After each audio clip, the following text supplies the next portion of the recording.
Bonjour à toutes et à tous, bienvenue sur Radio Sensation. Aujourd'hui, nous sommes en compagnie de Brigitte Dédier, ancienne judokate internationale. Vous avez été conseillère performance auprès de l'Agence nationale du sport. Aujourd'hui, vous êtes à la retraite. Bonjour. Bonjour.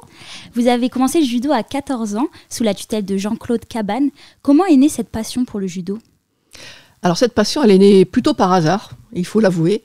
Je suis issu d'une petite ville de province, Montauban. Et en fait, un club de judo ouvert par Jean-Claude Cabane s'est ouvert à côté de mon école.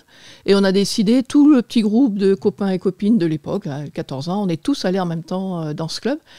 Et en fait, la différence, c'est ce qui m'a fait rester dans ce club. Et là, je dois dire que les qualités d'enseignant et d'éducateur de Jean-Claude Cabane ont fait la différence. Voilà, c'était pas un club où on allait, on passait une heure, on partait. Il y avait vraiment de la convivialité, de l'amitié. On a fait beaucoup de voyages. Avec sous prétexte du judo, il y avait beaucoup d'animation et moi j'ai tendance à dire que c'est vraiment un éducateur, il était très disponible, c'était vraiment bien. Et depuis, vous avez enchaîné les entraînements et les compétitions jusqu'à être triple championne du monde, médaillée d'argent aux Jeux Olympiques de Séoul en 1988. Quels souvenirs en gardez-vous de tous ces moments ? Ce sont des moments fantastiques, hein, bien sûr. Une victoire, il y a des défaites au milieu des victoires, là vous donnez les titres, mais au milieu, bien sûr, on perd de temps en temps, mais c'est ce qu'on apprend dans le sport, c'est rebondir, se redonner confiance, se réapprendre, bien connaître son corps, se redonner des moyens d'être plus performant. Et ce qu'on se souvient, c'est que c'est surtout une période fantastique, parce que on fait d'abord la chose qu'on aime, même si c'est difficile, même si on transpire beaucoup. On fait des voyages, on rencontre des gens. C'est ça le sport, c'est bien plus pour moi que la transpiration ou que les médailles. C'est les rencontres, c'est mieux connaître son corps, mieux connaître sa marge de progression, arriver à dompter entre guillemets son esprit pour être pas trop timide sur le tatami. C'est ça les valeurs du sport. Est-ce que vous pensez qu'on oublie parfois les difficultés auxquelles les sportifs sont confrontés ? Ah oui, je pense qu'en France, le public, il est très supporter, mais supporter du champion.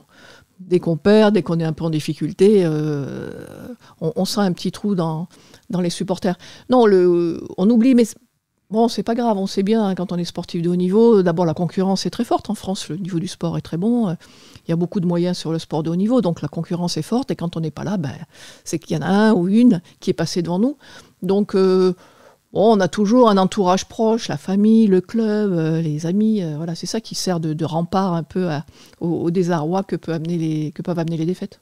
En 2005, vous devenez directrice technique nationale à la Fédération française de judo. Quelles ont été vos premières priorités, vos premières missions ? Alors mes premières priorités, il faut remettre dans le contexte, on sortait des Jeux Olympiques de 2004 où l'équipe de France, pour la première fois, avait raté ses Jeux. Une seule médaille d'argent par Frédéric Jossinet, alors que traditionnellement, l'équipe de France, et surtout les filles, ramène 3, 4, 5 médailles. Voilà. Et donc ma première mission, ça a été d'abord de redonner confiance à l'équipe. Donc bien sûr, quelques changements d'entraîneur, quelques changements de rythme dans l'entraînement. Et la deuxième priorité, c'était redynamiser les clubs, leur redonner le goût d'aller chercher des jeunes et des moins jeunes sur le judo. Donc la diversité, le judo, ça va de 4 ans jusqu'à ce que vous ne puissiez plus. Et l'important, c'était de donner les moyens aux clubs, que ce soit par de la promotion, par des documents et aussi par la formation des professeurs spécifiques, parce que les 4-5 ans, on ne fait pas le même cours, bien sûr, qu'à 15 ans, etc. Donc voilà, c'était vraiment les deux axes qui ont souvent été les deux axes de la Fédération de judo, le développement pour tous, et puis les résultats de haute performance. Vous avez également été chargée de diriger un groupe de travail, Femmes et Sport. Quels ont été les constats que vous avez faits à travers cette mission ?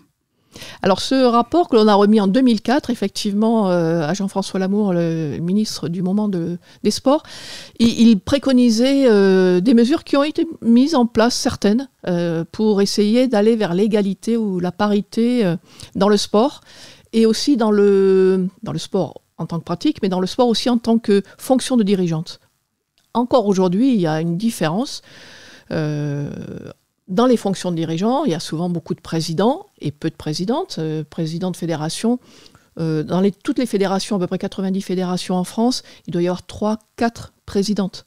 Voilà. Donc dès qu'il y a des responsabilités, il y a un frein au vote pour les femmes. Et donc, il y avait pas mal de préconisations qui allaient dans le sens de donner, d'abord, exiger la parité dans les conseils d'administration, dans les bureaux des fédérations. Si on ne commence pas par le commencement, on n'y arrivera jamais. Et aussi, au fur et à mesure, exiger qu'il y ait des plans de féminisation. Parce que, en fait, c'est l'exemplarité qui montre pourquoi un champion il fait venir des jeunes et des moins jeunes dans ce sport. C'est l'exemplarité. Et ben pour les femmes dirigeantes, c'est la même chose. Si on ne voit jamais de femmes dirigeantes dans une fédération, ça ne donnera pas l'idée ni l'envie aux jeunes d'y aller. Si on ne voit pas de professeur au féminin de judo, on ne peut pas donner aux jeunes l'envie de se projeter dans le métier de professeur. Et pourtant, c'est un très beau métier. Donc voilà des mesures qui ont été proposées pour améliorer dans tous les secteurs la présence de la femme. Mais est-ce que pour vous, là, depuis justement 2004, est-ce que vous trouvez qu'il y a eu des axes d'amélioration ou pas ? Alors oui, il y a eu des axes d'amélioration quand même. Il y avait notamment une partie sur la médiatisation des athlètes féminines et donc la demande aux médias de faire un effort pour valoriser leur présence. Parce que bien sûr, moi je me souviens à mon époque, j'ai été championne du monde en 1987 en même temps que 85, en même temps que Fabien Canu. Donc il y avait 3 médailles d'or féminines, 1 médaille d'or masculine. Il y avait 3/4 de page sur Fabien Canu et 1/4 de page pour les 3 filles. Voilà, c'était un peu le rapport. Aujourd'hui, ça a quand même beaucoup changé. Aussi parce qu'il y a plus de journalistes féminines, mais aussi parce qu'on s'est rendu compte qu'il fallait une parité, que l'effort était le même, le résultat est le même et l'impact sur le public est le même. Donc aujourd'hui, ça va quand même mieux. Et si on prend aux Jeux Olympiques, c'est la première fois qu'on aura la parité dans les délégations, autant de filles que d'hommes. Bon, voilà, c'est quand même un progrès. Il reste encore, malheureusement, et en France, un gros effort à faire sur la confiance dans les postes à responsabilité de dirigeantes, encore une fois. Les femmes détiennent dans les fédérations, il doit y en avoir pareil, 4 ou 5, présidentes 3-4. Bon, voilà, là-dessus, je pense qu'il y a un gros effort à faire. Depuis 2007, vous êtes également conseillère performance auprès de l'Agence nationale du sport pour préparer les Jeux olympiques de Paris 2024. Vous analysez notamment les besoins des athlètes et accompagnez les fédérations et les futurs médaillés. Quels peuvent être justement les besoins de ces athlètes ? Alors, les besoins des athlètes, le premier travail qu'on a fait vraiment, c'est de mieux connaître l'athlète, mieux connaître ses besoins. Alors, ses besoins d'entraînement, mais ses besoins aussi de vie. Hein, c'est ce qu'on appelle l'analyse à 360. Il ne suffit pas qu'il ait tout à sa disposition pour s'entraîner. Il faut aussi qu'il soit bien dans sa tête et bien dans son corps. Donc, il y a toute la partie accompagnement médical, toute la partie accompagnement mental, et y compris, on va dire, les besoins normaux. Voilà, il faut qu'il ait un logement, une possibilité de se déplacer facilement, etc. Une fois qu'on a analysé cette position des athlètes, on a essayé d'intervenir pour, notamment financièrement, les aider, soit en leur trouvant des emplois aidés, des conventions, soit avec l'armée par exemple, mais ça peut être aussi à la SNCF, ça peut être dans des collectivités territoriales qui jouent le jeu par rapport aux sportifs, ou des contrats avec leur club, que l'agence accompagne financièrement. Voilà, donc le plus gros des améliorations, la plus importante des améliorations, en tout cas pour le sportif de haut niveau, c'est de lui donner une plus grande confiance en lui, et ça passe par des besoins financiers et des besoins d'accompagnement, de revalorisation, de confiance. Par exemple, on a pu voir des cagnottes qui se sont créées de sportifs de haut niveau, justement pour préparer leurs Jeux Olympiques. Quel regard vous portez, vous, sur ces cagnottes qui ont pu être créées ? Alors, chacun fait ce qu'il veut, bien sûr. La difficulté est de prévoir qu'un sportif va devenir un champion, elle est bien sûr difficile, même quand on est un spécialiste, un entraîneur. Les fédérations font des listes de sportifs de haut niveau qui sont en capacité ou médaillables, comme on dit.